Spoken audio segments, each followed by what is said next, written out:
Alright, welcome back. Just a quick video making a craft beer, sort of a craft beer. What we've got is Cooper's Range Malt Extract. It's the Australian Pale Ale. We've got the brewing Enhancer too. That's your brewing sugar. If you don't want to use that, you can use dextrose, extra light dry malt, brewing sugar, or you can just use white sugar. And we've got the Galaxy finishing hops. So all this is from Big Dub. You don't have to go to a brewer to get any of this. So what I've done is I've put the extract in, I've put the brewing enhancer in, given it a good stir. Prior to doing all this, I can't stress it enough, make sure everything's clean and sterile, like everything's got to be sanitised, everything. Today, once again, I just used normal house bleach.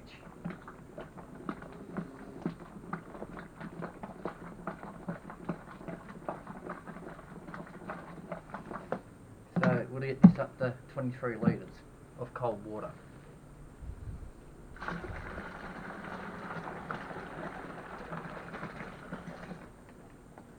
It's slow process, but it's got to be filled.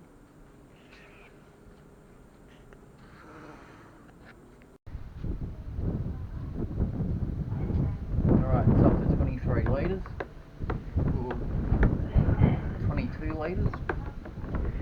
If you want, you can just go to 20 litres, so you don't put as much water in it.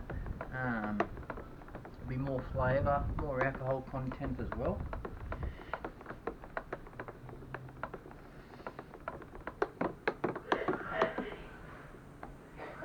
The only thing is it's still sitting on 30 degrees, so I'm going to have to let it cool down before I add the yeast.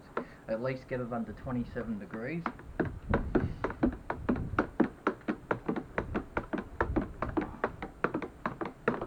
There's probably a couple of things you can do to see instead of waiting.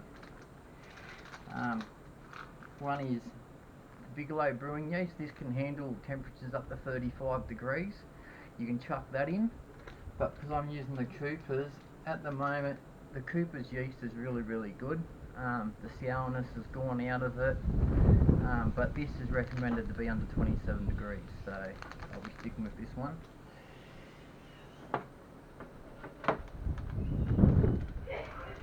Alright, now with the finishing hops, I'll put it in a cup of boiling water.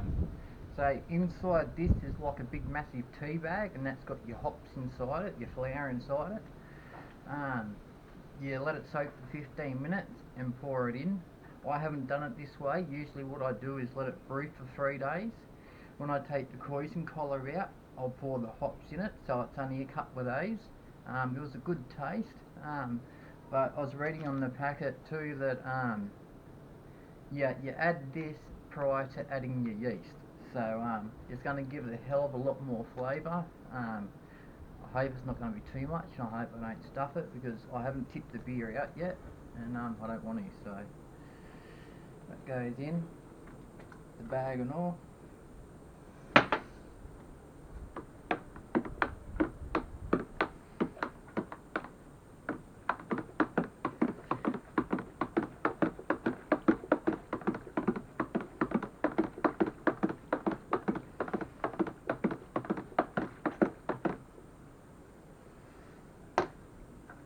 We're still on 30 degrees, so I'll get it inside, let it cool down. What you can do on hot days, obviously it's a hot stinking day, is because you've got to put 23 litres of water in it, if you know it's going to be too hot and you can't get the temperature to drop, you get an ice cream container, say a 2 litre ice cream container, fill it with water, make sure you sterilise it, fill it with water, put it in the freezer and freeze it till it turns to a solid chunk of ice. Fill this to 21 litres, then you drop your 2 litre solid chunk of ice into it. Once that melts, you'll get it to temperature, and then you can add your yeast. Other than that, I'm going to sit in. It's nice and cool inside, so I'll sit it on the tiles. If I have to, I'll wet a towel, wrap a towel around it, and that will drop the temperature pretty quick. That's it. So until that happens, I might do another part to show my original gravity, and so you can tell how to use the hydrometer from when you first do the fermentation. So yeah, we'll see how we go.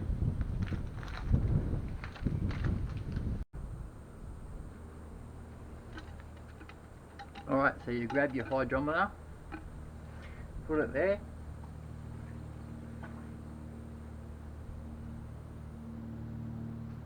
You fill up until you see it float like that.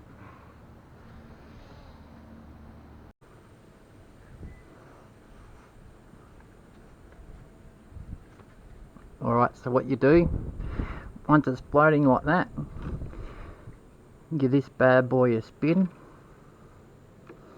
Because the bottom of the hydrometer there's these little lead weights, they can get stuck up, oxygen can be in there, you want to get the oxygen out of the bubbles.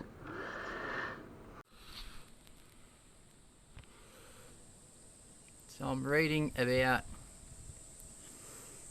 it's about 10:34, 10:35 if it gets off the side there.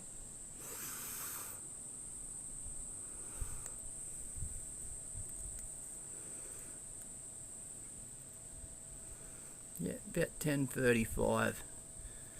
So that's going to be a good mid-strength beer, probably it's going to be about 4.5% beer. So that's what you call your original gravity. So obviously the higher your number, the higher the contents of alcohol. After a week I'll take the video again. Once it drops down to the 1000, that's when you know it's ready to bottle. Also, if it's just say 110, but it's 110 2 days in a row after a week, well then you know it's ready to bottle. But at the moment it's reading about 10:35, maybe 10:36. So I think in the instructions it's supposed to get to 10:38, I think, but that's not far off, so that's pretty good. Keep in mind too, temperature wise, that can have an effect on the reading.